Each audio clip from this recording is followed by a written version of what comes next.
بسم اللہ الرحمن الرحیم۔ خواتین و حضرات، السلام علیکم ورحمۃ اللہ وبرکاتہ۔ ناظرین کرام، ابو جہل لعین کا شمار حضور نبی کریم صلی اللہ علیہ وآلہ وسلم کے بدترین دشمنوں میں ہوتا تھا، اور وہ آپ صلی اللہ علیہ وآلہ وسلم کی مخالفت اور اظہار ثانی میں ہر وقت پیش رہتا تھا۔ ایک دفعہ شہر بابل سے ایک مسافر مکہ مکرمہ آیا تو ابو جہل نے اس سے اونٹ کا سودا کیا، لیکن ابو جہل نے اونٹ خرید لینے کے بعد اسے رقم دینے سے انکار کر دیا۔ وہ مسافر بیچارہ بہت پریشان ہوا، کیونکہ وہ اجنبی تھا، نہ تو وہ کسی کو جانتا تھا اور نہ ہی کوئی اسے جانتا تھا۔ اس نے دیکھا کہ اہل قریش کی ایک محفل جمی ہوئی ہے۔ وہ فریاد لے کر ان کے پاس گیا اور انہیں رب کعبہ کی قسم دے کر مدد کے لیے کہا، لیکن بجائے مدد کرنے کے وہ اس کا مذاق اڑانے لگے۔ جب انہوں نے دیکھا کہ مسافر دل برداشتہ ہو چکا ہے تو اس سے تمسخر کے طور پر کہنے لگے، محمد صلی اللہ علیہ وآلہ وسلم کے پاس چلے جاؤ، کیونکہ ابو جہل صرف انہی کی بات مانتا ہے، وہ تمہیں اس سے رقم دلا دیں گے۔ ان کا مقصد یہ تھا کہ اس طرح معاذ اللہ حضور علیہ السلام کی خفت ہوگی۔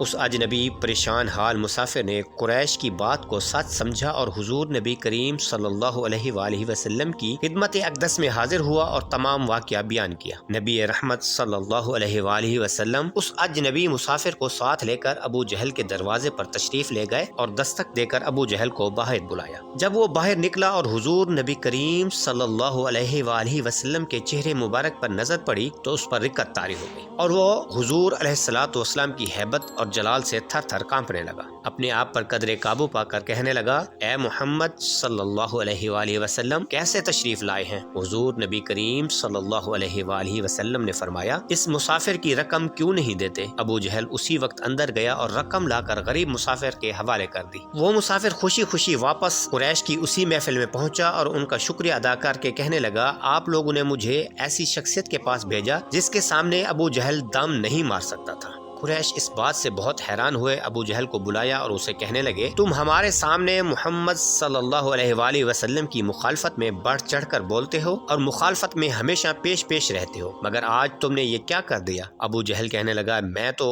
ان کا اب بھی دشمن ہوں، مگر کیا کرتا، جس وقت محمد صلی اللہ علیہ وآلہ وسلم اس مسافر کو لے کر آئے تو میرے سر پر ایک اژدہا منہ کھولے کھڑا تھا۔ مجھے ہمت نہ ہوئی کہ میں ذرا بھر بھی پس و پیش کروں، اگر میں ذرا بھی چوں چرا کرتا تو وہ اژدہا مجھے اسی وقت نگل لیتا، اس لیے میں نے اس شخص کی رقم اس کو واپس کر دی۔ اللہ کریم ہمیں محبت رسول عطا فرمائے، آمین۔